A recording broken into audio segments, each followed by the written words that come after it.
अस्तु मङ्गलाचरणं कुर्मः।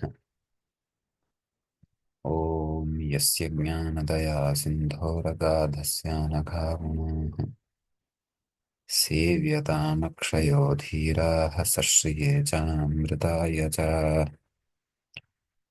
नमः सर्वेभ्यः भवद्भ्यः श्रोतृभ्यः नमस्ते महोदय। नमो नमः। अस्माभिः गते पाठे यद्यत् पठितं तद् एकवारं स्मरामः। वयम् अमरकोशः इत्याख्यस्य ग्रन्थस्य तत्र प्रथमकाण्डस्य स्वर्गवर्गं पठन्तः स्मः। अस्य स्वर्गवर्गस्य 18 पाठः अस्माकं क्रमे गतपाठः प्रवृत्तः। तत्र 18 पाठे अस्माभिः ऊनचत्वारिंशतिविष्णोः नामसु कानिचन नामानि पठितानि। तद्यथा दैत्यारिः पुण्डरीकाक्षो गोविन्दो गरुडध्वजः पीताम्बरोऽच्युतः शार्ङ्गी विश्वक्सेनो जनार्दनः इति। इदानीम् अस्माकं क्रमे 19 पाठः अस्य स्वर्गवर्गस्य आरब्धः भवति। तत्र कानिचन विष्णोः नामानि व्युत्पत्तिविचारसहितानि अद्यापि वयं विचारयामः अग्रिमेण एकेन श्लोकेन। तत्र इत्थं भवति श्लोकः। उपेन्द्र इन्द्रावरजः चक्रपाणिश्चतुर्भुजः। क्षणमेकम्।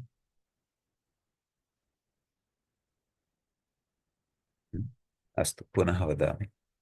उपेन्द्र इन्द्रावरजः चक्रपाणिश्चतुर्भुजः पद्मनाभो मधुरिपुः वासुदेवस्त्रिविक्रमः इति।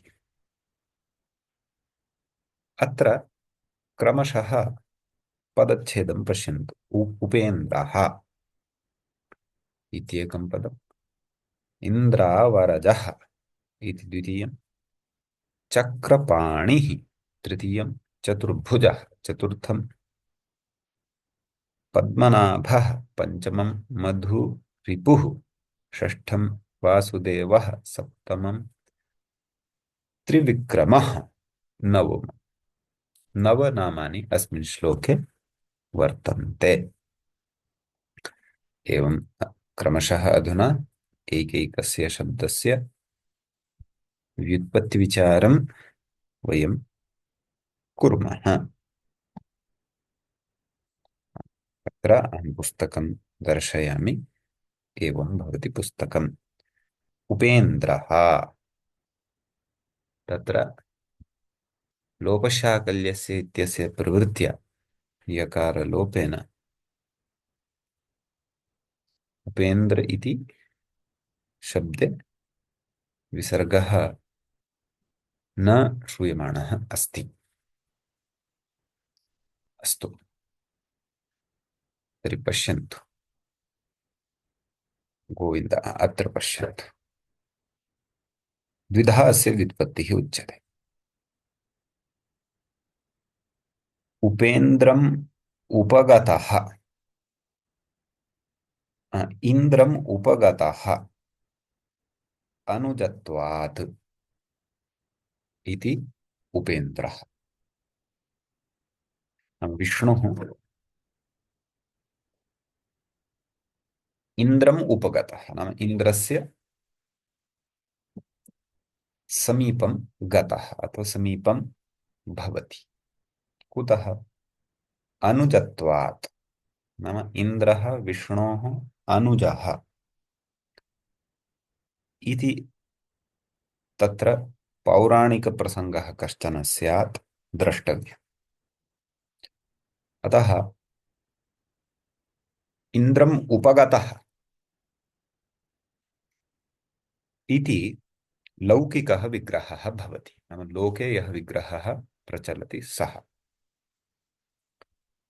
अलौकिकविग्रहः तु भवति इन्द्र अम् उप। ततः एकं सूत्रमस्ति कुगतिप्रादयः। अत्र पश्यन्तु। अनेन सूत्रेण समासः भवति। प्रादिसमासः। अतः उप इति प्रादिः यः वर्तते तस्य अत्र प्रथमानिर्दिष्टं समास उपसर्जनम् इत्यनेन उपसर्जनसंज्ञा भवति। उपसर्जनं पूर्वम् इत्यनेन पूर्वनिपातः भवति। उप इति पूर्वमागच्छति खलु। समासे सुब्लुक् इत्यादिकं यथा भवति तत्सर्वं भवन्तः यदि श्रुतवन्तः स्युः तदा जानीयुः, अन्यथा श्रोतव्यम्। श्रवणसंस्कारः कश्चन भवति। उप इति पूर्वमागच्छति, इन्द्र इति पश्चात् आगच्छति। उप इन्द्र। एवं ततः आदुगुणः इत्यनेन गुणः भवति उपेन्द्र। ततः विभक्तिकार्ये कृते ऋत्वविसर्गादिकं च कृत्वा उपेन्द्रः इति रूपम् अपि सिद्धं भवति। महोदय, उप इति समीपार्थे भवति खलु? समीप उप समीप कृष्णम् इत्युक्ते कृष्णस्य समीपम्। आमाम्। समीप इत्येक एव अर्थः इति न, बहवः अर्थाः भवितुमर्हन्ति। एवम्, अस्तु। उदाहरणाय एकं दर्शयामि, किञ्चित् पश्यन्तु। एकः ग्रन्थः अस्ति, मां पश्चात् स्मारयन्तु, अहं प्रेषयिष्यामि तर्हि।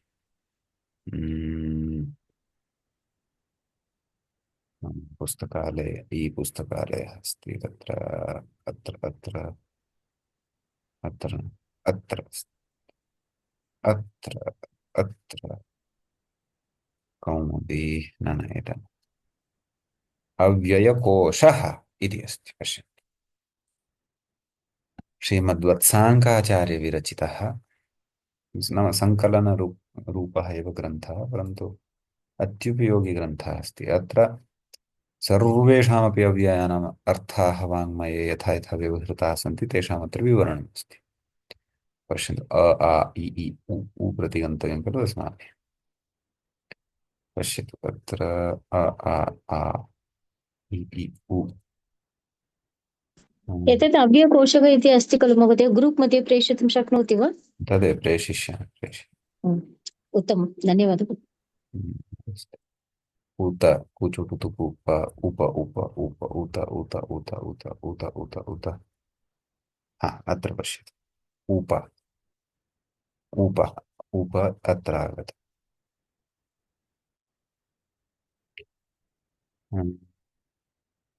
अत्र पश्यतु कति अर्थाः सन्ति। सामीप्यदाक्षिण्यप्रजनारम्भभेदने उत्कोचाराधने ज्ञानावज्ञा प्रस्तावशिक्षणे भोगाभोजनसादृश्यभूषा लिङ्गनगर्हणे सान्त्वनानुग्रहत्यागापकारे यज्ञकर्मणि यत्नच्छायारहो भाषा उद्वाहलेपने औद्धत्ये अङ्गीकृतौ युक्ता वाचान्ता वासने बलौ लिप्सा संपर्क गुह्येषु भृशाध्याहार वैकृते।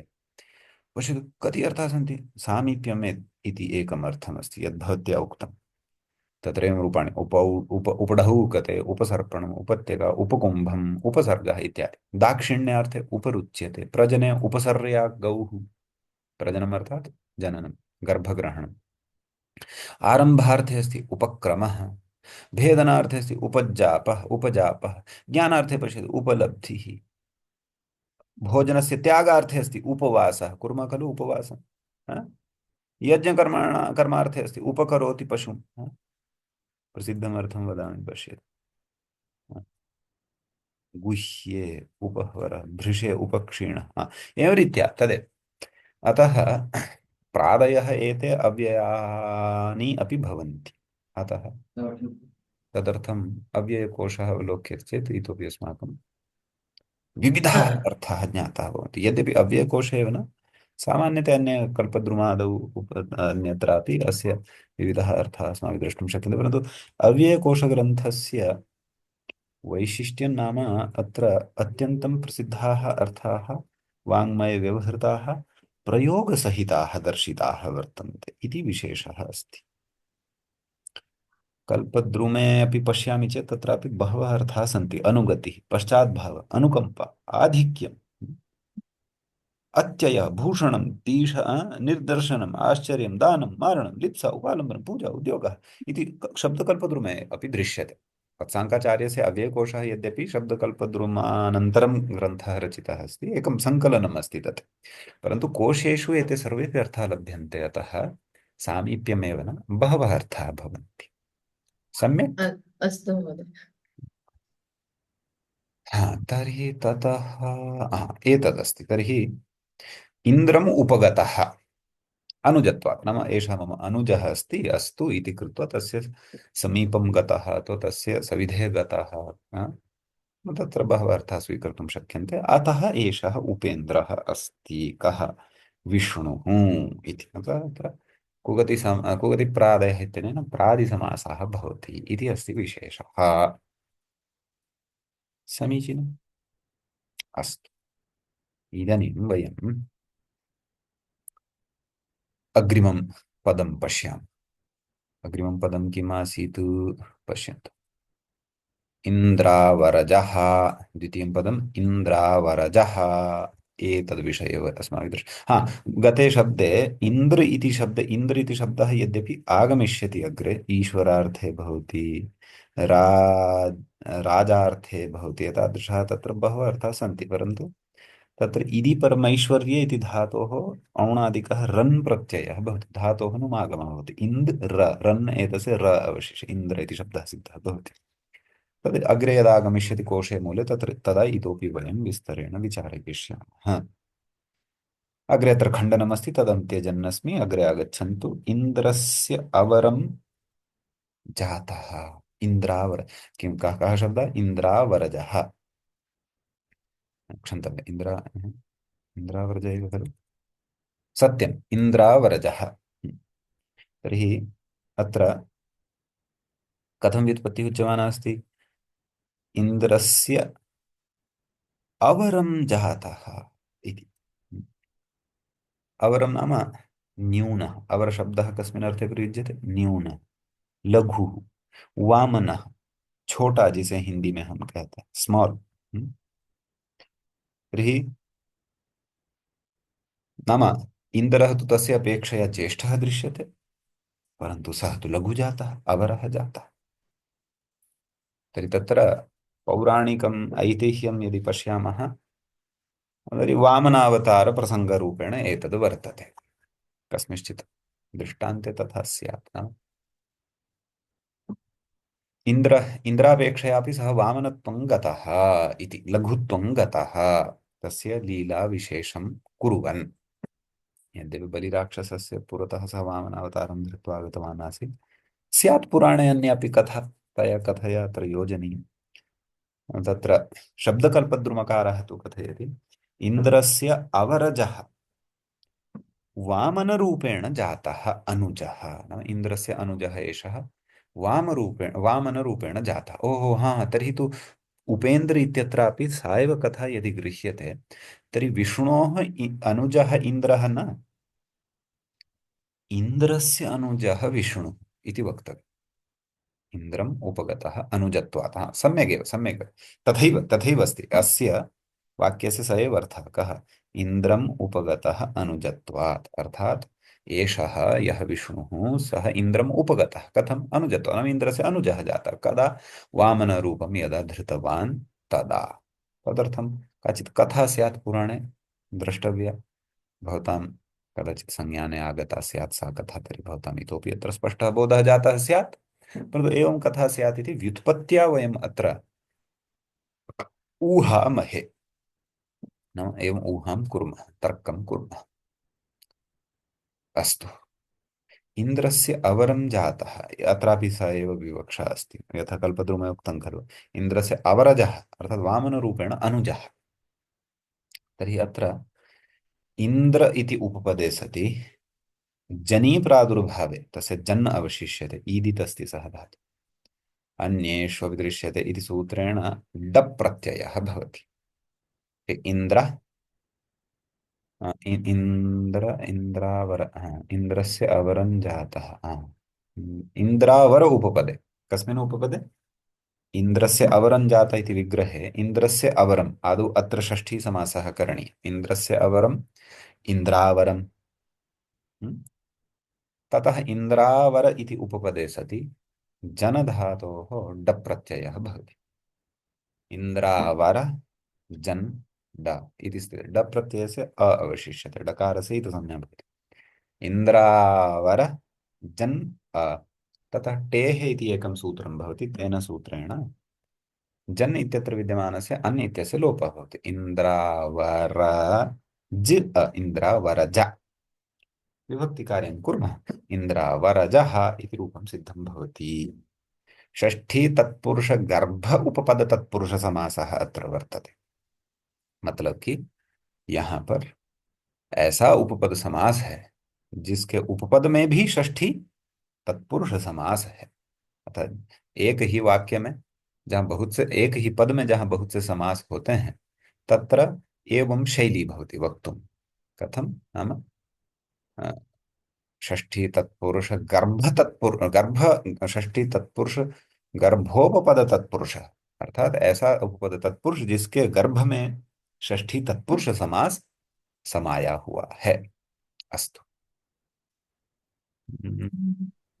नमस्कारः महोदय। है जी। नमस्कारः महोदय, श्रूयते वा? हाँ, वदतु महोदय। तत्र वामन अवतारे अदितिकश्यपः द्वयोः पुत्रः आसीत् वामनः। ते एव तौ एव मातापितरौ स्तः इन्द्रस्यापि, अतः तत्र अनुजः इति वदन्ति। इन्द्रस्यापि तौ एव वा?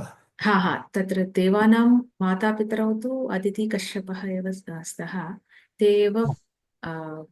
वामनः पिताभ्यामेव उत्पन्नः इति वा? आम् आम् आम् आम् अतः अनुजत्वा सम्यक्, आम्। धन्यवादः। अस्य व्युत्पत्ति अनया व्युत्पत्त्या सह पौराणिकं प्रसङ्गं भवती बोधितवती, धन्योऽस्मि। उत्तमं। तथा चेत् समन्वयनम् इतोपि स्पष्टं भवति ममापि अध्येतॄणामपि। समीचीनम्। अस्तु, धन्यवादः।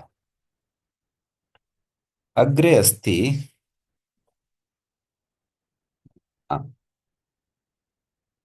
इन्द्रः अवरः अवरजः अस्य।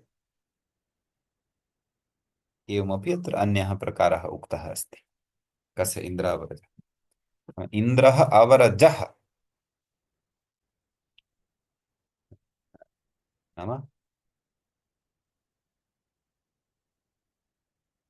एवं, यदि एवं तथा चेत् तर्हि तु अत्र कर्मधारयः स्वीकरणीयः स्यात् खलु। इन्द्रश्चासौ न इन्द्रः अवरजः, बहुव्रीहि बहुव्रीहि बहुव्रीहि। इन्द्रः अवरजः अस्य अथवा यस्य, तर्हि सः इन्द्रावरजः कः? विष्णु। तर्हि अत्र तु विपरीतार्थः भाति। तथा चेत् इन्द्रः एतस्य विशेषणं भवति, किम्? अवरजः इति। तर्हि इन्द्रः अवरजः अस्ति, तर्हि अत्र प्रकारान्तरेण समन्वयनं करणीयं। कथं? यतः आदौ तु विष्णुः एव अस्ति खलु, इन्द्रः पश्चात्। पौराणिकरीत्या वेदे तु इन्द्रः अपि ईश्वरस्य एव नाम अस्ति, विष्णुः अपि ईश्वरस्य एव नाम अस्ति। ब्रह्मा, महेशः, शिवः, ओम्, एते सर्वेपि सर्वाणि अपि इमानि विविधानि नामानि ईश्वरस्य एव सन्ति। एकः यः ईश्वरः, यूनिवर्सल् पावर् यः एकः एव भवति। पुराणानुसारं पश्यामश्चेत् तर्हि तु विष्णुः तु सृष्टेः उत्पादकः प्रथमः, सः एव मुख्यः। अतः इन्द्रः तु सुतरां तस्मादपेक्षया अवरः भवत्येव खलु, न्यूनः भवत्येव खलु। अतः एवं रीत्या अपि अत्र व्युत्पत्तिः सम्भवति इति अहं चिन्तयामि। यद् भानुजीदीक्षितमहोदयेन प्रकारान्तरेण या व्युत्पत्तिः उक्ता, तस्य व्युत्पत्तेः एवम् अत्र समन्वयनं द्रष्टव्यम्। ततः चक्रं पाणौ यस्य हाँ, अग्रिमः शब्दः चक्रपाणिः। श्लोकं प्रति गच्छामः। चक्रपाणिः इति तत्र कथं विग्रहः क्रियते? चक्रं पाणौ यस्य, समीचीनम्, इति लौकिकविग्रहः। ततः चक्र अं पाणि, पाणि ङि ङि सप्तमी अस्ति खलु, पाणि पाणौ इत्यत्र सप्तमी अस्ति। चक्र अं, न न न, चक्र सु, सुस्थाने अं जातमस्ति, नपुंसकलिङ्गे अस्ति तत् प्रथमा एव। चक्र सु पाणि ङि, ततः अत्र बहुव्रीहि समासः, प्रातिपदिकसंज्ञा सुब्लुक्। तर्हि अधुना अत्र शङ्का भवति, का, यत् तत्र सप्तमी विशेषणे बहुव्रीहौ इति उक्तवान् अस्ति अमरकोशकारः, क्षन्तव्य पाणिनिः। नाम बहुव्रीहि समासे विशेषणपदं सप्तम्यन्तं च पदं पूर्वं प्रयोज्यम्, यथा कण्ठे कालः इत्यादि। तत्र कण्ठे इति सप्तम्यन्तं पूर्वं प्रयुञ्ज्महे। सम्यक्। ततः, अलुक् समासः खलु? हाँ जी, अलुक् समासः खलु? नैव नै, अत्र अलुक् नास्ति। कण्ठे कालः। तत्र तत्र अलुक् अस्ति, बहुव्रीहौ अलुक् अस्ति, अस्ति तु बहुव्रीहि एव, बहुव्रीहौ अपि अलुक् अस्ति। अत्र तु तर्हि सप्तमी विशेषणे बहुव्रीहौ इत्यनेन सप्तम्यन्तस्य पूर्वनिपातः स्यात्। सप्तम्यन्तं किम् अस्ति अत्र? पाणौ इति अस्ति। तर्हि पाणौ इत्यस्य पूर्वप्रयोगः भवेत्, यथा कण्ठे कालः इतिवत्।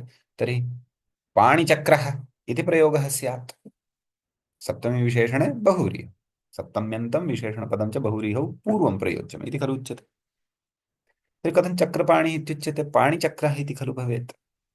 इति चेत् तत्र वार्तिकमेकं वर्तते। प्रहरणार्थेभ्यः परासप्तमी वाच्या, एवमस्ति वार्तिकम्। नाम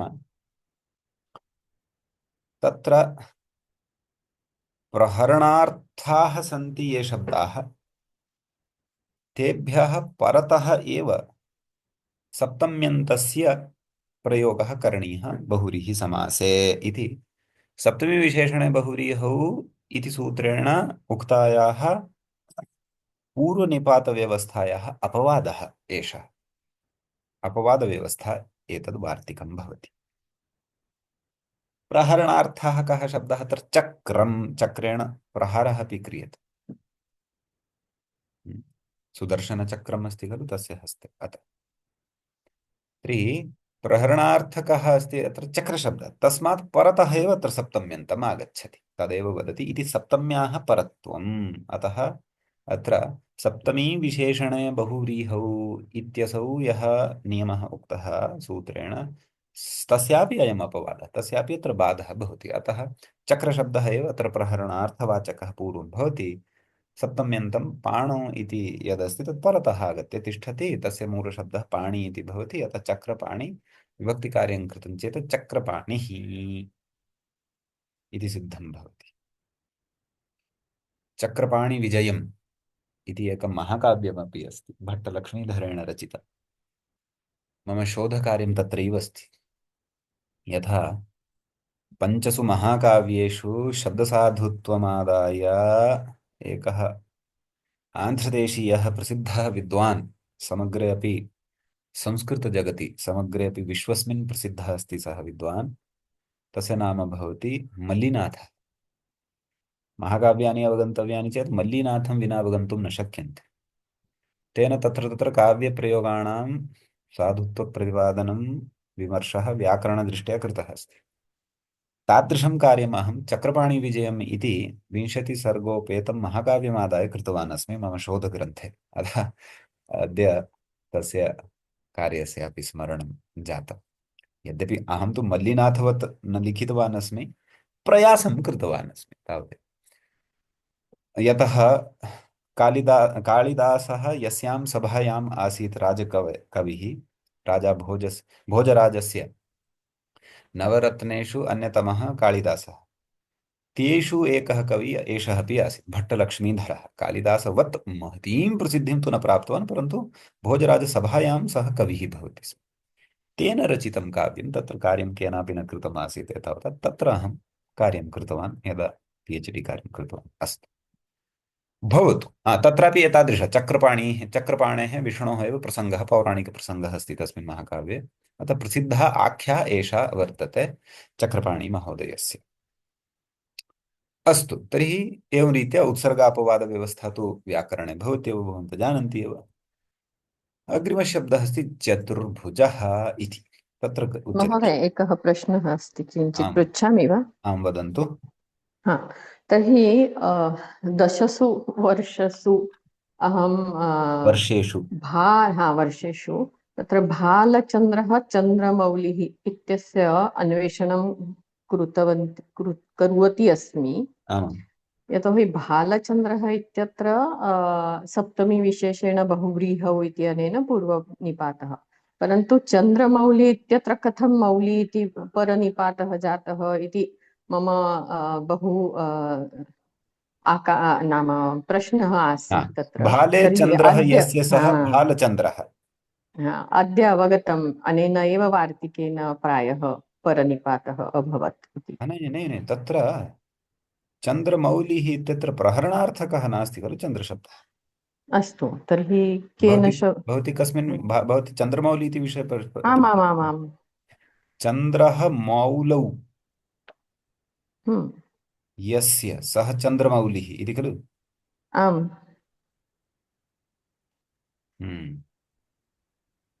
तदर्थं तत्र सन्ति नियमाः सन्ति। अद्य एषः अस्तु। अपि कृतवान् अस्ति एकं प्रश्नं, रजनीशमहोदयः। तत्र विचारयिष्यामि, अधुनापि शक्यते।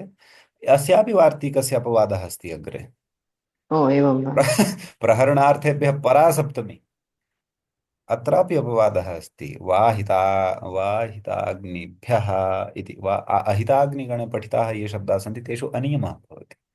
तेषु प्रयोगानुसारेणैव ते पूर्वत्वं परत्वं वा भजन्ते। अस्तु, एतत् पाठान्ते यदा महोदयस्यापि प्रश्नं स्वीकरिष्यामि तदा चन्द्रमौलिः इत्यत्रापि वदिष्यामि विस्तरेण। व्यधिकरणबहुव्रीहिः इति आदौ पठितवन्तः। एषः व्यधिकरणबहुव्रीहिः एव, एषः सर्वोऽपि व्यधिकरणबहुव्रीहिः एव अस्ति। चक्रं पाणौ तत्र इति सूत्रं नास्ति इति वदति वा? वार्तिकमेव वा? पूर्वनिपातार्थं सूत्रमेकमस्ति खलु, सप्तमी विशेषणे बहुव्रीहौ। गदा पाणौ तत्रापि तद् प्रहारार्थे इति वा? गदापाणिः, आमां। तत्र किमस्ति? विषं कंठे विषकण्ठः तदेव। तत्र किमस्ति? सप्तमी विशेषणे बहुव्रीहौ इति सूत्रकारेण सप्तम्यन्तस्य पूर्वनिपातम् उक्त्वा एषः विषयः ज्ञापितः अस्ति यत् क्वचित् व्यधिकरणः बहुव्रीहिः अपि भवति इति। समानाधिकरणः तु साक्षात् वैखर्या उक्तः एव सूत्रकारेण। कुत्र? अनेकमन्यपदार्थे। अनेकमन्यपदार्थे इत्यनेन क्रियमाणः बहुव्रीहिः समानाधिकरणबहुव्रीहिरेव। तो सप्तमी विशेषणे बहुव्रीहौ इत्यत्र सप्तमी इति पदस्य ग्रहणाज्ञापकात् एषः विषयः सिद्धः भवति यत् क्वचित् व्यधिकरणबहुव्रीहिरपि भवति इति। परन्तु व्यधिकरणबहुव्रीहौ अपि तर्हि तत्र सप्तम्यन्तानि पदानि पूर्वं दृश्यन्ते, क्वचित् सप्तम्यन्तानि पदानि परतः अपि दृश्यन्ते, यथा चक्रपाणिः, भालचन्द्रः, चन्द्रमौलिः। न चन्द्रमौलि, भालचन्द्र इति न, भाले चन्द्रः यस्य सः भालचन्द्रः, तत्तु सम्यक् अस्ति। चन्द्रमौलिः इति अस्ति। गदापाणौ यस्य, तत्रापि एतेन वार्तिकेन सिद्ध्यति प्रहरणार्थेभ्यः, एतेनापि सिद्ध्यति। तत्र अपि च गड्वादिभ्यः परा सप्तमी इत्यपि एकं वार्तिकमस्ति खलु। नाम गड्वादिगणे ये पठिताः शब्दाः तत्र सप्तम्यन्तं परतः ज्ञातव्यम्। अत्रापि यथा महोदय पृष्टवती, चन्द्रमौलिः, चन्द्रः मौलौ यस्य सः चन्द्रमौलिः, तर्हि तत्र चन्द्रशब्दः तु प्रहरणार्थवाचकः नास्ति खलु। अतः तत्र सापि व्यवस्था अस्ति। गड्वादिगणे पठितानां शब्दानां परतः निपातः भवति अस्तु सप्तम्यन्तस्य महोदय, पदस्य। पश्यामि। तर्हि तत्र एषः पृष्टवान् अस्ति यद् प्रश्नं यत् गड्वादिगणे के शब्दाः इति चेत् तत्र शब्दाः एतावन्तः एव सन्ति इति नास्ति। शिष्टप्रयोगानुसारं तत्र शब्दानाम् अन्तर्भावः भवितुमर्हति। तर्हि आकृतिगणः। एवं अस्तु। तद्वा वक्तव्यम्। अस्तु, अग्रे आगच्छन्तु। चत्वारः भुजाः यस्य इति अस्ति। चतुर्भुजः बहुव्रीहिः अस्ति अत्र। तर्हि चतुर् जस् भुजा जस्। भुजशब्दः अकारान्तः पुल्लिङ्गे अपि अस्ति। भुजः भुजौ भुजाः। तर्हि अत्र चतुर् भुज तावदेव विभक्तिकार्यं कुर्मः। ततः भुज चतुर्भुजः इति शब्दः सिद्धः भवति। भुज इत्यत्र तु भुजधातोः युगपधज्ञा प्रीकिरः कः इत्यनेन कप् प्रत्ययः भवति। भुजः इति शब्दः सिद्धः भवति। वक्रः भुजति अर्थात् वक्रः भवति इति भुजः इति तत्र दृश्यते। कुत्र? कल्पद्रुमे व्युत्पत्तिः। चत्वार इत्यत्र तु चतुर् इति मूलशब्दः अस्ति। तत्र चतेरुरन् इति उणादिसूत्रेण चत चिति चिति चितेरुरन् चतेरुरन् चत धातुरपि अस्ति चेत् चतेरुरन् इति सूत्रम् अस्ति। चतुर्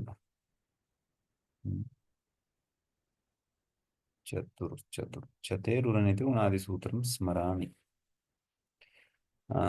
चतेरुरन् चत धातोः उरन् प्रत्ययः तस्य उर् अवशिष्यते। चत उर् चतुर् इति शब्दः सिद्धः भवति। रेफान्तः नित्यबहुवचनान्तश्च इत्यपि स्मर्तव्यं। चत्वारः अपि च त्रिषु अपि लिङ्गेषु भवति। अस्तु, पूर्वं पाणिशब्दः अपि आगतः। यद्यपि सः शब्दः अग्रे आगमिष्यति तदा वयं विस्तरेण चर्चां तस्य विषये करिष्यामः एव। तथापि तस्य पणधातोः उणादिसूत्रेण सिद्धिः भवति। अशिपणायो रुडाय लुकौ च इति इण आय प्रत्ययस्य लुक् च इति अस्ति। अस्तु, यदा अग्रे आगमिष्यति तदा एव विस्तरेण चर्चिष्यामः। अस्ति उणादिसूत्रेण तत्र विस्तरेण चर्चा भवति पाणिशब्दविषये। चतुर्णां धर्मार्थकाममोक्षाणां भुजः। अस्तु, एवम् अत्र यद्वा विकल्पेनापि अत्र व्युत्पत्तिः उक्ता अस्ति। चत्वारः भुजाः इति तु उक्तमेव चतुर्भुजः। अन्यदपि अस्ति यद्वा भुङ्क्ते भुनक्ति इति भुजः। नाम यः खादति, यः भुङ्क्ते भुनक्ति, भुङ्क्ते अर्थात खादति, अभ्यवहारं करोति, मुंह से कुछ भी खाता है।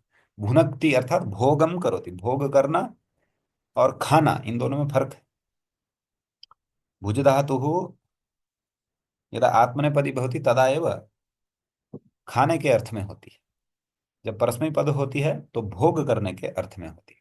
भुजपालनाभ्यवहारयोः इति अस्ति तत्र। भुजो नवने, अनवनार्थ में ही भुज शब्द से आत्मनेपद होता है, अन्यथा नहीं। परस्मै पद होता है, अन्यथा नहीं। इति अस्ति तत्र व्यवस्था। अस्तु, हाँ, तर्हि यः भुङ्क्ते अथवा यः भुनक्ति सः कः भवति? भुजः। भुज धातोः नन्दीगृहीपजादिविलोलेन चैतन्येन अच् प्रत्ययस्य भुजशब्दः सिद्धः भवति इति चिन्तयामि। न इगुपदज्ञा प्रीकिरः कः इत्यनेन कप् अन्यथा अच् प्रत्यय तु लघुपदगुणः स्यात्। सत्यं सत्यं। तथा चेत् भुजः इति न स्यात्, भोजः इति स्यात्, कुत्वमपि स्यात्, भोगः इति स्यात्। अतः कप् प्रत्यये सति भुजः इति सिद्ध्यति। इगुपदज्ञा प्रीकिरः कः, यथा इगुपदः खलु एषः धातुः इति कारणात्। अग्रे कथयति चतुर्णां धर्मार्थकाममोक्षाणां भुजः। हाँ, जो ये चार धर्मार्थ काम मोक्ष है इनका भुज है ये। कौन? विष्णु। अतः चतुर्भुजः एवमपि व्युत्पत्तिः शक्या इति भावः। सम्यक्। पद्मनाभः इत्यपि अस्ति खलु। पद्मं नाभ, ये लो, ये तो विषय आ गया यहाँ पर।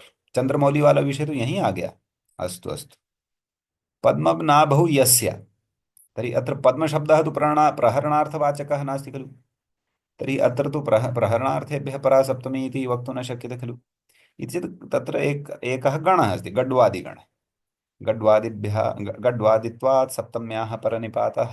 लो जी, इसी से ही चंद्रमौली भी सिद्ध होता है और इसी से ही पद्मनाभ भी सिद्ध होता है। पद्मम नाभौ यस्य, तर्हि पद्मनाभि अत्र सप्तम्यन्तस्य सप्तमीविशेषणे बहुव्रीहौ इत्यनेन पूर्वनिपातः प्राप्तः। तथा चेत् नाभिपद्मः इति प्रयोगः स्यात्, तथा तु नापेक्षितम्। अतः गड्वादिभ्यः परासप्तमीवाच्य इति वार्तिकेन सप्तम्यन्तस्य परतः निपातः भवति। अतः किं भवति, अत्र नाभिशब्दः परतः एव तिष्ठति इति कृत्वा पद्मनाभि इति शब्दः एव जायते। एषः अपवादः। पद्मनाभि इति यदा सिद्ध्यति तदा अत्र समासान्तः एकः प्रत्ययः भवति। तदर्थम् अच् प्रत्यन् वव लोमनसामसांसिति एवं सूत्रम् अस्ति। तत्र योगविभागचर्चा अस्ति। एकक्षणं क्षन्तव्यः। अच् प्रत्ययन् वव, हाँ ये देखिए, अच् प्रत्यन् वव पूर्वात् सामलोमन, सत्यं। तत्र पञ्चमाध्यायस्य सूत्रम् अच् प्रत्यन् वव पूर्वात् सामलोम्नः। अत्र सूत्रस्य योगविभाग, यद्यपि सूत्रस्य अर्थः तु भिन्नः अस्ति कश्चन, पश्यतु।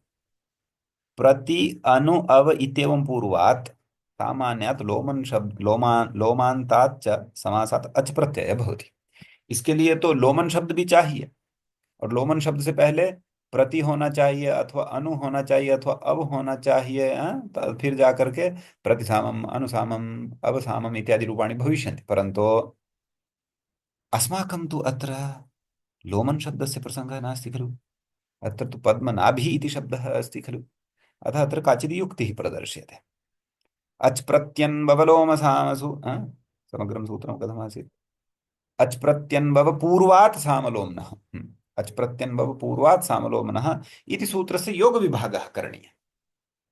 अर्थात् अत्र एकं सूत्रं रचनीयम् अच् तावदेव।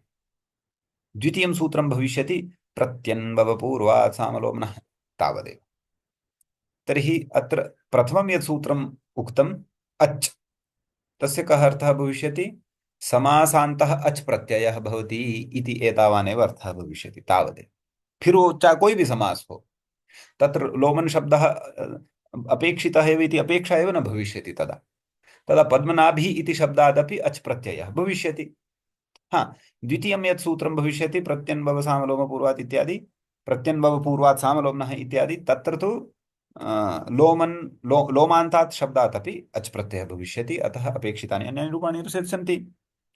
सूत्रद्वयं कृत्वा अत्र प्रथमेन अच् इति एतेन पद्मनाभि इति शब्दात् अच् प्रत्ययः करिष्यते। तदेव उक्तं योग विभागात् अच्। व्याकरण शास्त्र में योग बोलते हैं सूत्र को, तो योगस्य विभागः योग विभाग, अर्थात सूत्रद्वयम् अत्र करिष्यामः। प्रथमेन सूत्रेण तर्हि अत्र किमस्ति, पद्मनाभि इति शब्दात् अच् प्रत्ययः भविष्यति। पद्मनाभि अच्, अचः अ अवशिष्यते। यस्य इति चैतन्येन नाभि इत्यत्र विद्यमानस्य इकारस्य लोपः भवति। पद्मनाभ अ पद्मनाभ, ततः सुप्रत्यये सति पद्मनाभः इति रूपं सिद्धं भवति। सम्यक्। एषः यदि भवद्भिः कदाचित् कौमुदीग्रन्थः पठितः स्यात् तदा विचारः अवगतः भविष्यति। कः? योगविभागः। भाष्यकारः योगविभागस्य इष्टसिद्धिपरकत्वं मनुते, अथवा इष्टसिद्ध्यर्थः योगविभागः इति कथयति। जो सीधे सीधे सूत्रों से रूप सिद्ध नहीं हो रहे होते हैं, उन रूपों की सिद्धि के लिए सूत्र को का विभाग कर दिया जाता है, सूत्र को तोड़ दिया जाता है, उसके दो सूत्र कर दिए जाते हैं। परंतु एतत् सर्वं लक्ष्यानुरोधेन। लक्ष्यञ्च शिष्टेन प्रयुक्तं भवेत्। लक्ष्य नाम प्रयोगः। शिष्टाः च के तदहं बहुवारं वदन् भवामि। प्रचोदरादीनि यथोपदिष्टम् इति सूत्रे भाष्ये शिष्टलक्षणमपि कृतमस्ति। शिष्टे, शिष्ट कौन है इसका भी क्राइटेरिया भाष्यकार ने कहा है। वैसा कोई शिष्ट दिखाई देता है तो ही उसके प्रयोग की सिद्धि के लिए योग विभाग करना है। कोई ऐरा गैरा नथु गैरा आकर के बोले कि भैया ममापि एषः प्रयोगः साधु अस्ति, तदर्थं योग विभागं कुर्वन्तु, न न न, भवान् कः इत्येव पृच्छामः। तदा वयं वैयाकरणाः वयं, भवान् शिष्टश्चेत् अस्तु चिन्तयामः, शिष्टः नास्ति चेत् who are you to overtake the Panini सूत्राणि। एतस्मिन्नार्यावर्ते आर्यनिवासे अलोलुपाः कुम्भिधान्याः अगृह्यमाणकारणाः कस्याश्चित् विद्यायाः किञ्चिदन्तरेण पारङ्गतास्तत्र भवन्तः शिष्टाः इति कथयति भाष्यकारः भाष्यलक्षणम्। ये जो भाष्य का लक्षण है तादृशाः तु समग्रे अपि जगति प्रायः द्वित्राः अपि स्युः इति मम संशयः। अलोलुपाः पुनश्च कुम्भीधान्याः। कुंभी अर्थात एक छोटा सा पात्र होता है जिसमें 250-200 ग्राम ही तंडुल आते हैं। तावदेव धान्यं स्वसविधे स्थापयन्ति, नाम एकस्मिन् समये भक्षणाय यत् पर्याप्तं भवति तावदेव, अतिरिक्तं न स्थापयन्ति। अतिरिक्त वस्तूनां परिग्रहं न ते कुर्वन्ति। अगृह्यमाण कारण और बिना प्रयोजन, बिना स्वार्थ, परोपकार में वो संरत होते हैं। कस्याचित विद्या या पारंगत, और किसी विद्या में वो पारंग होते हैं, अनितर साधारण उनकी प्रतिभा होती है, उनके जैसा कोई दूसरा नहीं होता। वो एक एक विद्या को लेकर के विशेष होते हैं। तादृशाः शिष्टाः भवन्ति। एतादृशे कलिकाले मम दृष्टौ तु तादृशाः मया तु एतावता वस्तुतः न दृष्टाः एव केऽपि। बहवः उच्चकोटि नामधारिणः सन्यासिनः अपि ऐसी लग्जरी लाइफ जीते हैं महाराज इस दुनिया में कि एक व्यापारी अथवा गृहस्थी आदमी को भी पीछे छोड़ करके, परंतु समाज में वो कहलाए फिर से संत हैं कि हम तो महान आचार्य हैं, हमारे जैसा त्यागी तपस्वी तो कोई है नहीं। परंतु भाष्यकार से यदि लक्षणं पश्यामः तदनुगुणं तु प्रायः यः कोऽपि शिष्टः अस्मिन् लोके न दृश्यते, स्युः विरलाः स्युः। तर्हि तादृशैः कृताः ये प्रयोगाः, तेषां शिष्टानां प्रयोगाणां रक्षणाय स्वयं महर्षिणा पतञ्जलिना, यः पतञ्जलिः स्वयं शिष्टः न महाशिष्टः प्रामाणिकः ऋषिः अभूत्, तेन उक्तं वर्तते। तेषां प्रयोगाणां रक्षणार्थं योगविभागः करणीयः, अन्येषां न। अस्तु, अग्रे गच्छामः। महोदय, एतत्तु पाणिनीय कालस्य पूर्वं लिखितं यद् किम्? आसीत् किम्? तस्य विषये एव खलु किम्? शिष्टप्रयोगः इति? न न न न न न न तथा नास्ति। यदि पाणिनेः परमपि, पतञ्जलेः परमपि तादृशः कोऽपि शिष्टः दृश्यमानः अस्ति, यः शिष्टः पतञ्जलिना उक्तः, अवश्यं वयं तस्यापि प्रयोगं सादरं गृहीष्यामः। परन्तु तत्र एकः विषयः इतोपि अस्ति। यदि पाणिनेः पतञ्जलेः च अनन्तरं कोऽपि शिष्टः जातः, चिन्तयन्तु, ते तु वैयाकरणं यस् यस् यस्, फालो कुर्वन्ति। That is the matter. सः शिष्टः कदापि पाणिनिम् उल्लङ्घ्य न गमिष्यति तदेव इति अस्ति विषयः। अष्टाध्यायी पुरतः अस्ति चेत् किमर्थम् उल्लङ्घनं करोति? तदेव तदेव तथा वक्तुं शक्यते। अस्तु, तत्र विवादः भवति, परंतु उस झगड़े को मैं यहाँ पर उपस्थापित नहीं करना चाहता।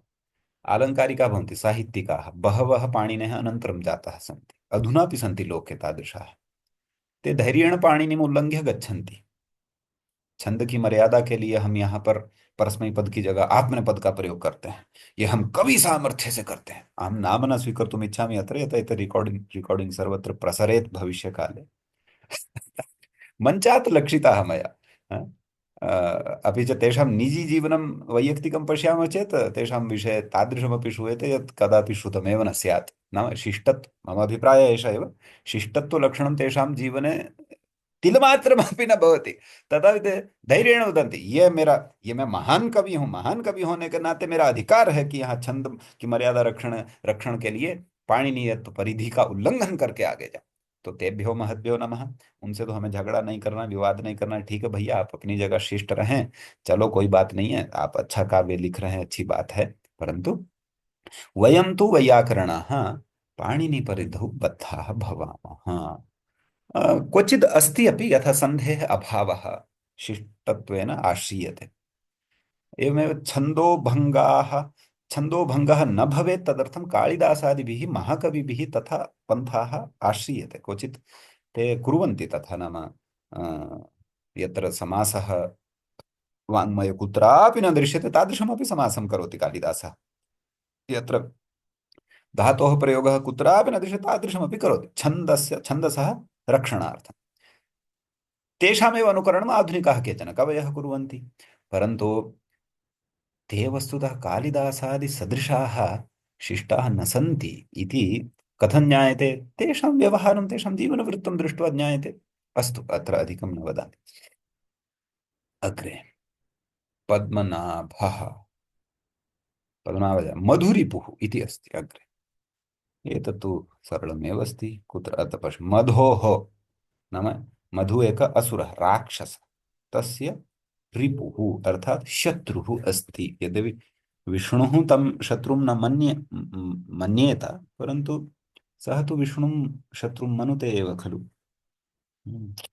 अतः तत्र अत्र मन शब्दात् उप्रत्यये सति मधुशब्दः सिद्धः भवति। औणादिसूत्रम् औणादिव्यवस्था एव तत्र भवति। नकारस्य धकारादेशः च भवति। मधु इति शब्दः सिद्धः भवति। सूत्रं तु द्रष्टव्यम्, औणादिषु अन्वेष्टव्यम्। रिपुः इति तु शब्दविषये कदाचित् पूर्वमपि अहम् उक्तवान् आसम् इति स्मरामि, तथापि एकवारं पुनः पुनः दर्शनेन स्मरणम् आगच्छति। अनिष्टं रपति रप इति धातोः रपेरिच्चोपधायाः इति ऊणादिसूत्रेण कु प्रत्ययः भवति। रप उ अवशिष्यते। इकारश्चोपधाय उपधाः नाम अकारस्य स्थाने इकारादेशः अपि भवति। रप इत्यत्र अकारस्य इकारादेशः सति रिपु इति शब्दः सिद्धः भवति। शत्रोः अर्थे। अग्रे आगमिष्यति एषः शब्दः, तदा विचारयिष्ये। नाम स्वातन्त्र्येण यदा आगच्छति, अधुना तु समासे आगतः अस्ति, स्वातन्त्र्येण यदा पृथक् रिपुशब्दः आगच्छति तदा इतोपि विस्तरेण चर्चां करिष्यामि। वासुदेवः इति अस्ति। वसुदेवस्य अपत्यम्। तत्र ऋष्यन्धकवृष्णिकुरुभ्यश्च इति एकं सूत्रं तद्धितेषु प्रसिद्धं। तेन सूत्रेण अणप्रत्ययः भवति अपत्यार्थे। तत्र वसुशब्दः तु वसधातोः उप्रत्ययं कृत्वा सिद्धः भवति। वसुशब्दः किरणवाचकः अस्ति। देवशब्दः दिवधातोः अच् प्रत्ययं कृत्वा सिद्ध्यति लघुपदगुणादिकं कृत्वा। अतः संज्ञा अस्ति, एषः एतत् नाम अस्ति। वसूनां देवः अथवा वसुषु देवः, वसुदेवः एवं द्रष्टुं शक्यते। अस्य समासादिकमपि विचारयितुं शक्नुमः।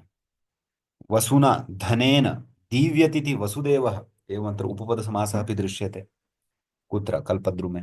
अत्रापि आगच्छेत् अग्रे, यदि आगच्छेत् तदा द्रक्ष्यामि।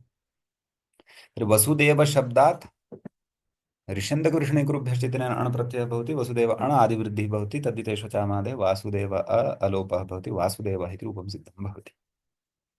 ततः अग्रे उक्तं यद्वा वसति इति वासुः, नाम अन्यः अपि प्रकारः उक्तः अस्ति। वासं करोति यः सः वासुः। बाहुलकाद् उण् नाम प्रत्ययस्य बाहुलकाद् उण् प्रत्ययः भवति। वस उण् उपधा वृद्धि वास उण् वासु उणः उ अवशिष्यते। वासु इति शब्दः सिद्धः भवति। वासुश्चासौ देवश्च इति कर्मधारय। वासुदेवः सर्वत्रासौ समस्तञ्च वसति अत्रेति वै यतः ततोऽसौ वासुदेवेति विद्वद्भिः परिगीयते इति विष्णुपुराणात्। नाम सर्वत्र वासः अस्ति यस्य, सः अपि वासुदेवः भवति, ईश्वरः इत्यर्थः। वसुदेवे शुद्धांतःकरणे प्रकाशते इति वा। हाँ, शुद्धांतकरण को भी वसुदेव कहते हैं। शुद्धांत यस्य चित्तं निर्मलं भवति, तादृशं निर्मलं चित्तमपि वसुदेव इत्युच्यते। अतः तत्र एवं रीत्या तत्र प्रकाशते, नाम तत्र यः उद्दीप्तः भवति, तत्र यस्य प्रकाशः भवति, उपस्थितिः भवति, तत्र शेषे इत्यनेन सूत्रेण तद्धितप्रत्ययः अण् इति क्रियते इति वासुदेवशब्दः सिद्धः। त्रिविक्रमः इति शब्दविषये पश्यामः। वासुरपि किं कथयति? वासुर्नारायण पुनर्वसुविश्वरूपा त्रिकाण्डशेषः। अस्तु, वासुशब्दविषये एव उच्यमानमस्ति अग्रे। त्रिषु लोकेषु गुणेषु वा, गुणेषु वा त्रयः वा विक्रमाः पदन्यासः यस्य। अत्र पश्यन्तु कथम् अन्वयः करणीयः पङ्क्तेः। त्रिषु लोकेषु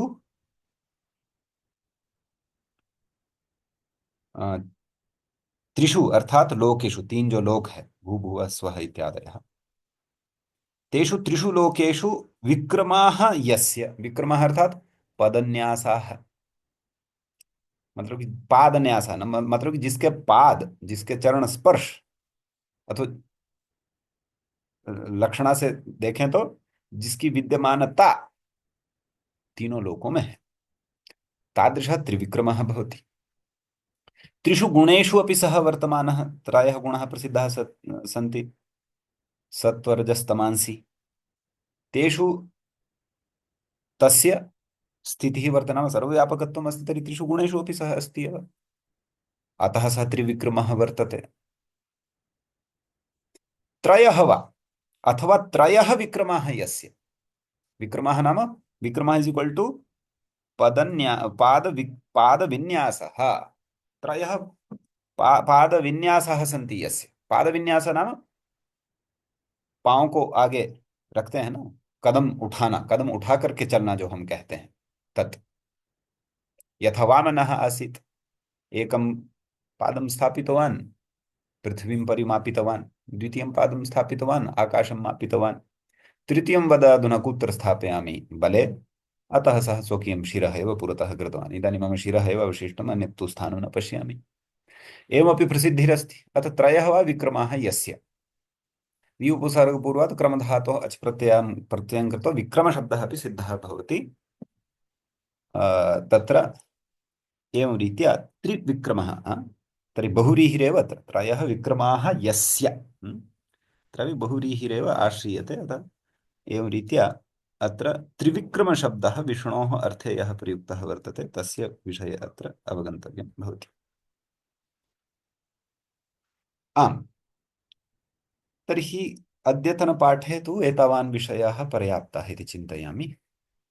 इदानीं भवतां केऽपि प्रश्नाः सन्ति, तेषां विषये आदौ कथयामि। समूहे पृष्टान् प्रश्नान् आदौ पश्यामि, टेलिग्राम् मध्ये पश्यामि। त्रयः इति भवति चेत् द्विगु न भवति वा महोदय? द्विगुः तु समाहारविवक्षायां भवति खलु, तद्धितार्थोत्तरपदसमाहारे च इत्यनेन।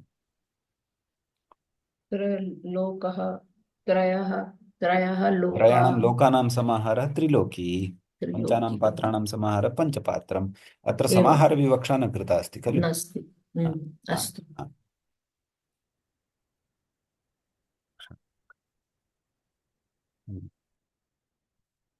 कोशसमूहे किमासीत्? हाँ, गड्वादिगणः इत्यस्य आवली अद्यत्वे दृश्यते वा न दृश्यते, एतद् चर्चितमेव, शिष्टप्रयोगानुसारेणैव भवति। शिष्टानां यथा प्रयोगाः तथा अत्र अन्तर्भावनीयाः तावदेव। चन्द्रमौलिः अथवा चक्रपाणिः किमपि आगतं खलु, अद्यापि प्रयोगः आगतः तद्वत्। शारङ्ग इति शब्दः व्याख्याने अञ् इति प्रत्ययेन सह सिद्धः। कोशे अण् इत्यनेन प्रति कस्मिन् व्याख्याने? अत्र व्याख्याने खलु रजनीश जी? आं महोदय, आं महोदय, महोदय अस्मिन् व्याख्याने तर्हि भवान् कोशे, गतवर्गे महोदय सूत्रमपि आमामां, उद्घाटयति। कोशे अण् इति उक्तवान् भवान्। कोशे नाम कः कोशः? सर्वे कोशाः महोदय, अन्यत्र शब्दकर्तृवाचस्य प्रत्ययं शब्द अच्छा अच्छा, ठीक है कौस्तुभः ठीक। सर्वत्र महोदय। हाँ हाँ, तत्र एवमस्ति, वस्तुतः अण् ऐ इत्यत्र अनुबन्धेन स्वरे भेदः भवति। शारङ्ग, शारङ्गशब्दः गते पाठे आगतः खलु, सत्यं सत्यम्। अत्र पश्यन्तु, कुत्र आसीत् एतत् शारङ्गी, हाँ शारङ्गी इत्यत्र। शारङ्गी कुत्र लक्षण? विश्वक्सेनो जनार्दनः। अच्छा ठीक है, तो इसमें हम करेंगे, यहाँ पर आ जाइए। कहाँ था ये विचार, थोड़ा ढूंढने में हमारी मदद कीजिएगा। अनुदात्तादेश, हाँ, शृङ्गस्य विकारः शारङ्गन्धनम्, अनुदात्तादेश्च अनुदात्तादेरञ् इत्यनेन ऐ।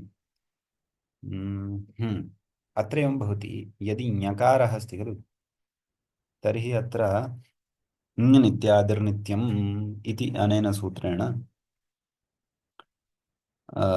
आद्युदात्तत्वं भवति।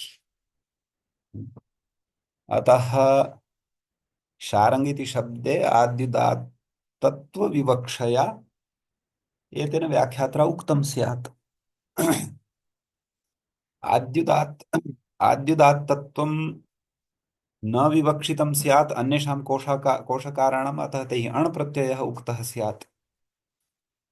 इदानीम् अत्र आद्युदात्तत्वं वा आद्युदात्तत्वं न स्वीकरणीयं वा इत्यत्र तु वाङ्मये प्रयोगः एव प्रमाणं भवति, स्वरव्यवस्था एव प्रमाणभूता भवति। एकक्षणं सूत्रमपि पश्यामः, तदा कदाचित् तत्रापि उदाहरणम्। अनुदात्तादेरै काशिका अपरं सूत्रं अनुदात्तादयो। महोदय, अपरं सूत्रं महोदय, एतदेव 140 इति महोदय। तत्र विकरण इत्यस्य महोदय किमस्ति? अ, विकार इत्यर्थे महोदय 4140 इति महोदय।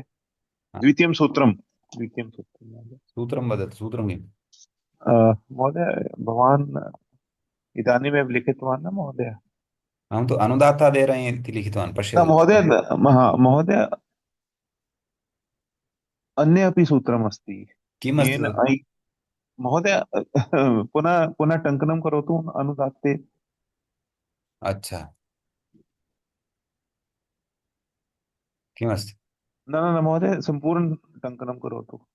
अनुद अनुदात् हा। अनु अनुदात्ता आम् देश्च। अत्र अच्छा महोदय अच्छा। द्वितीयं सूत्रं महोदय।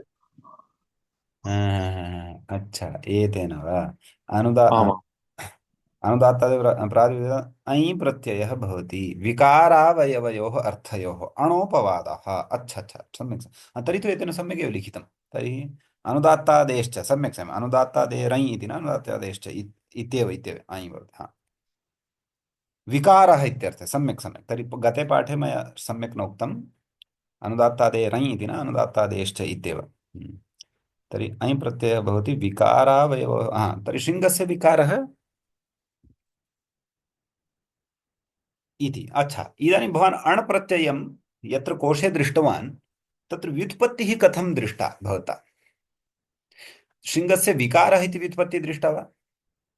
आम् महोदय, स्थलद्वयं शृङ्गस्य विकार इति महोदय तात्पर्यं, किन्तु कोशे किमर्थम् ऐ इति प्रत्ययः सः न निर्दिष्टः महोदय, एकक्षणम् तदर्थं मम प्रश्नः अस्ति महोदय। एकक्षणं, कोशे नाम आदौ एतदेव पश्यामः।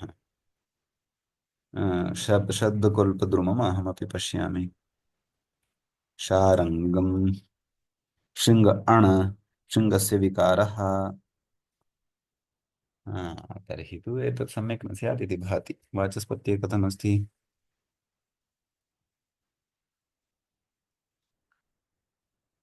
शारङ्गं शारङ्ग शारङ्ग शृङ्गस्य विकारः एषः अपि अण एव कथयति। वस्तुतः विकारार्थे उत्सर्गः तु अस्ति, कः तस्य विकारः, तेन अण भवति। देखो भैया, सत्यं महोदय, देखो, सत्यं। तत्तु जानाति खलु। उत्सर्गः अस्ति, तस्य विकारः इति सूत्रम् अण इति। परन्तु तस्य अपवादः अस्ति, यदि शब्दः अनुदात्तादिः अस्ति तस्मात् तु तर्हि ऐ एव भविष्यति इति अस्ति। सत्यं महोदय, अन्ततो गत्वा तु महोदय अण् अपि णित् अस्ति, ऐ अपि णित् अस्ति, अतः तत्र महोदय तदित्यशाम् इति न, सूत्रेण स्वरे भेदः भवति, स्वरे भेदः भवति। स्वरे भेदः अस्ति न महोदय। ऐ यदा कुर्मः तदा महोदय, इञत्वात् तद्धितेषु जामादेतु इति उभयतः भविष्यति। परन्तु ऐ यदि अस्ति तर्हि इञत्वात् इञनित्यादिर्नित्यं। सूत्रं श्रुतं वा? श्रुतवान् तद् भवान्? अत्र पश्यतु, व्याख्यानं तु महोदय अत्र पश्यतु, विशिष्टं इञनित्यादिर्नित्यम् विवक्षितं महोदय। एतदस्ति। नीति नीति च नित्यम् आदिरुदात्तः भवति इति अस्ति। आम् आम् आम्। अतः स्वरे भेदः भवति। बहिर्भागात् यदि रूपं पश्यामः प्रयोगस्य तदा तु सदृशं दृश्यते, परन्तु स्वरे भेदः भवति तत्र। अतः सद्यः तु एतद् व्याख्यानुसारं तदेव नाम शारङ्ग शृङ्गशब्दः आद्युदात्तः अस्ति इति कारणतः तत्र अनुदात्तादेश्च किमस्ति? आद्युदात्तः अनुदात्तादिः यदि अस्ति, एवं खलु? अत्र पश्य, हा, अनुदात्तादिः भवति खलु, अतः तस्मात् ऐ प्रत्ययः वक्तव्यः विकारार्थः यदि विवक्षितः तर्हि। यदि विकारार्थः नास्ति तर्हि तु भिन्नः विषयः। अतः भवितुमर्हति अस्य अन्येषां कोशकाराणां प्रमादः भवितुमर्हति, कोऽपि क्लेशः नास्ति। अन्या युक्तिः तत्र यदि अस्ति तर्हि तु द्रष्टव्यम्। यतः शृङ्गशब्दः यदि अनुदात्तादिः नास्ति, सुप्पितौ अनुदात्तौ सुप्पितौ, ततः पूर्वं किमुक्तम्? आद्युदात्तश्च प्रत्ययः परश्च आद्युदात्तश्च। तर्हि अत्र शृङ्गशब्दे अपि कश्चन प्रत्ययः भवत्येव खलु। पश्यतु, शृङ्गशब्दं पश्यामः अधुना। करी लेते हैं आज दूध का दूध पानी का पानी। एक क्षणं। शृङ्गशब्दं यदा पश्यामः तदा तत्र किं भवति? श्रृ धातोः गन् प्रत्ययः भवति। गृहोदरादिगणे पठितत्वात् तस्य साधुत्वम् उच्यते। धातोः गुणः भवति।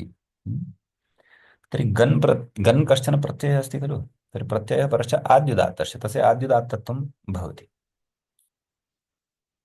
तर्हि आद्युदत्तम् उदात्तम् एकं विहाय तर्हि अवशिष्टः यः स्वरः सः अनुदात्तत्वमेव खलु भजते। अतः शृङ् इत्यत्र शकारोत्तरवर्ती यः ऋकारः अस्ति सः अनुदात्तः अस्ति।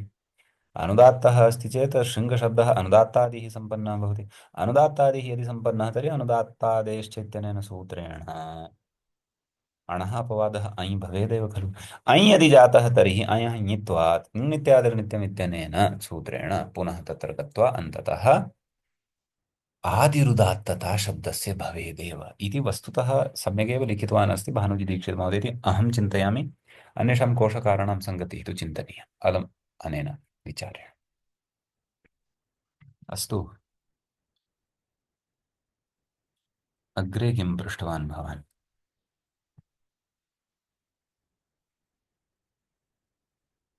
कुत्र गतम्?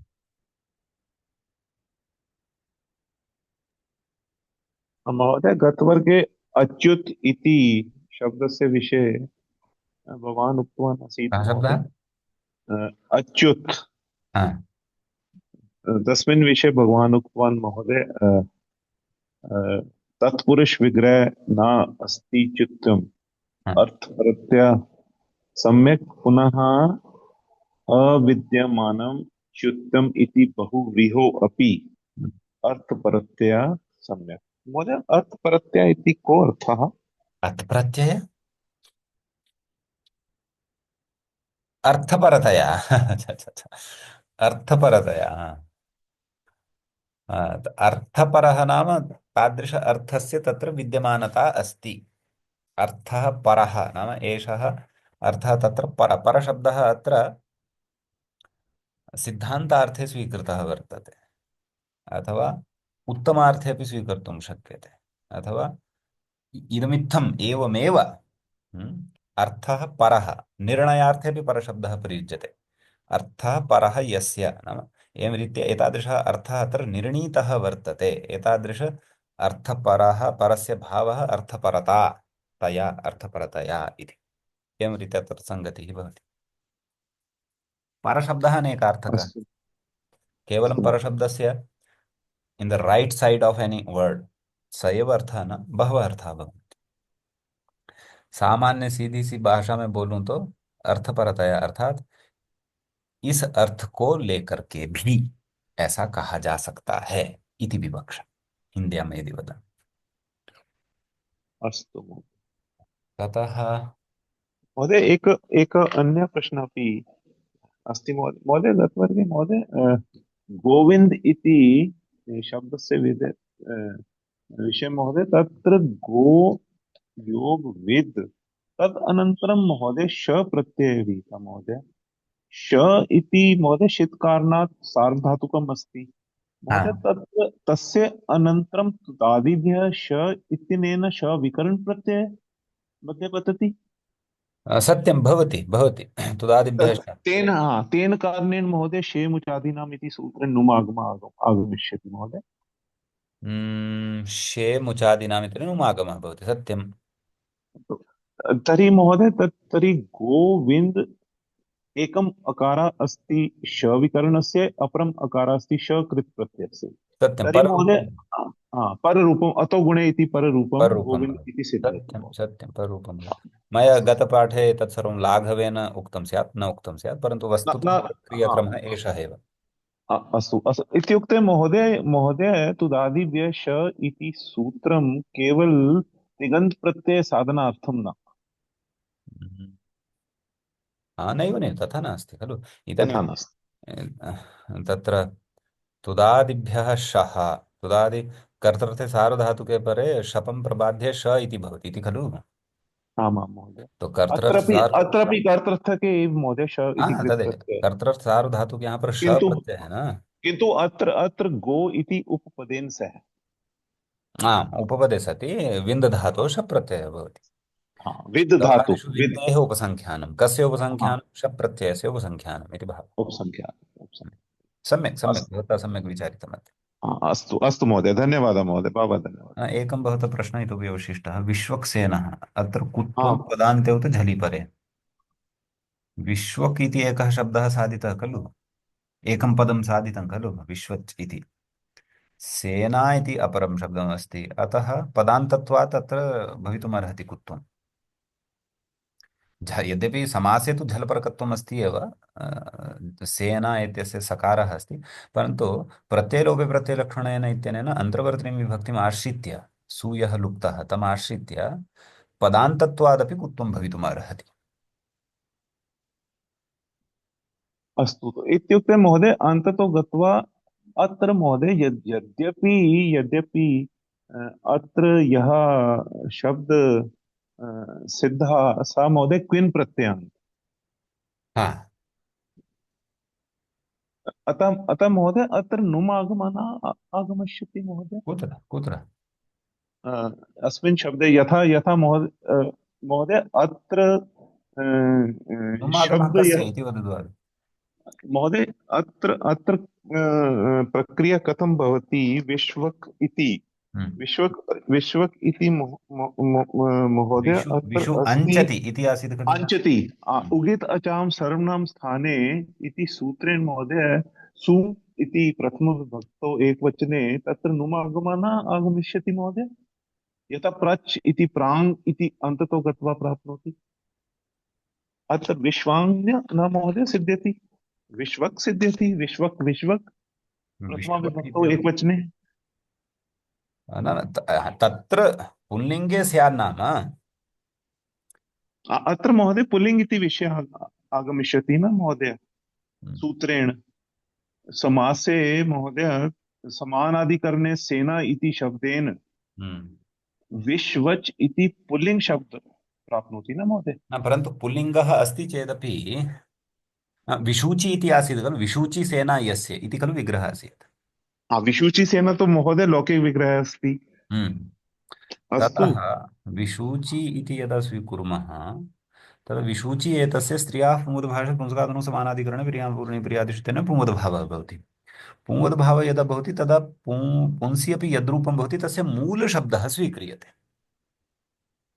ठीक ऐसे जैसे कि रूपवती भार्या यस्य वो कौन होता है रूपवत् भार्यः होता है। तो रूपवती भार्या यस्य इति प्रयोगे रूपवती एतस्य शब्दस्य पुंवद्भावः भवति रूपवती के स्थान पर पुंवद हो जाता है। तो वस्तुतः पुंलिंग में तो रूप क्या बनता है रूपवान परंतु रूपवान तो निष्पन्न पद है ना उसे थोड़ी भी लिया जाएगा समास में फिर तो रूपवान भार्य है ऐसा गलत फलत रूप बनेगा। रूपवान में जो रूपवान इस पुंलिंग में भी जो मूल शब्द है रूपवत उसका प्रयोग होता है इसलिए रूपवत् भार्यः एवं रीत्या तत्र वयं कथयामः।